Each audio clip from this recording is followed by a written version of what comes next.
podcast is going to be a high-level look at the different LSTA form documents that would be used when settling a loan trade.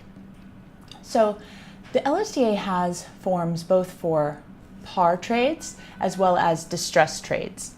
And the decision of what kind of documents are going to be used is one that's made at the time that the counterparties enter into the trade. So par documents are the document of choice for performing loans. And the vast majority of trading is done on par documents. So let's look at what that involves. First, you're going to have your LSTA par confirm.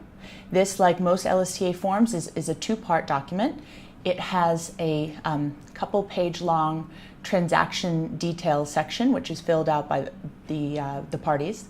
And then, of course, the standard terms and conditions which govern the trade. And that is a 30-page document that has all of the provisions that are necessary for the trade settling.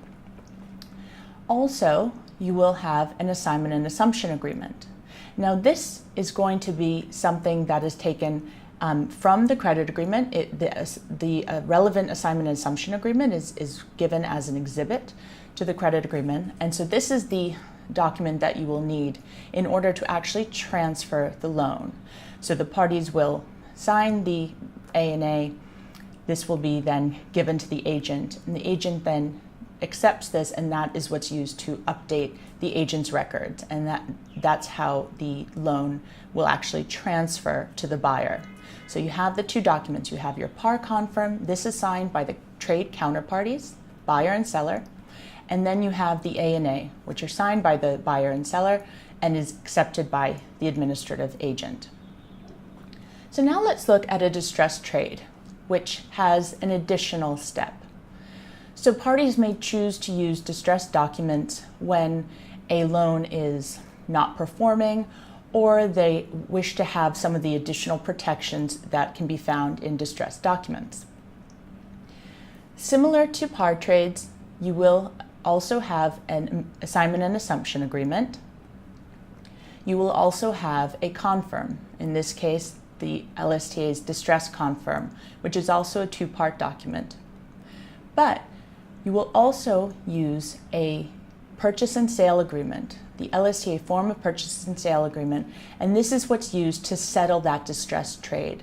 So while you execute a distress confirm, once you execute your purchase and sale agreement, that document will then supersede the confirm.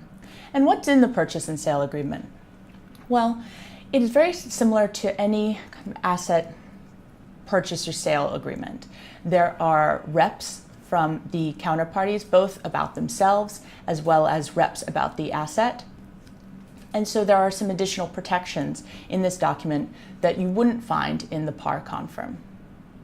So I hope this has been helpful as just an overview of the different documents that are used to settle trades.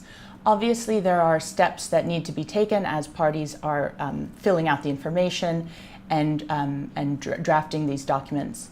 I know we have one podcast in our library on shift dates. This would be relevant for distressed trades, and I certainly encourage you to watch that, as well as many of the other podcasts that we have in our growing library. We also plan to cover some other elements of LSTA trading in future podcasts, so please do come back for those.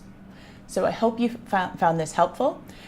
In addition, for the distressed trades, we also have a LSTA user's guide on distressed documentation. This is a very helpful supplement to this very brief podcast because it actually walks through the different provisions of both the distress confirm and the purchase and sale agreement.